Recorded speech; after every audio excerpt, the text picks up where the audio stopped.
एक गल है, एक मैसेज है, जिन्ना हो सके ना यार इनू शेयर करियो, लोगों तक पहुंचायो। यार वेखो किन्ने लोग आए ने, ओ परा वेखो लेडीज खलोतियां ने। यार हद हो गई है उन्हां लोगां दी।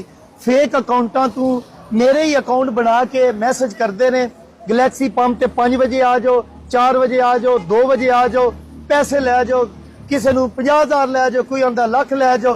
फिर यार इन्नी दूरों आंदे ने, ठीक है ना। ਜਦੋਂ ਉਹਨਾਂ ਨੂੰ मैं दसना वा ਇਹ मेरा अकाउंट नहीं, ਹੁਣ ਮਾਈ ਨੂੰ 50 ਚਾਹੀਦਾ, ਇਹਨੂੰ 30 ਚਾਹੀਦਾ, ਇਹਨੂੰ 40 ਚਾਹੀਦਾ। ਸਾਡੀ ਤਾਂ ਸੇਲ ਵੀ ਅਜੇ 30,000 नहीं हुई।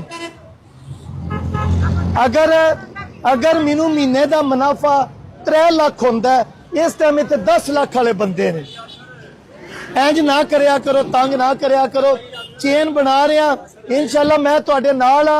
लोग पैसे कड्ढण दे तुहाडे इलाके विच, जिथे जिथे तुसी रहिंदे हो ना, उत्थे उत्थे लोग तुहाडी हेल्प करन दे। जरा सबर करो, जेड़ी मेरी हो सकती है मैं कर रहा वां, मैं को नहीं मुक रहा।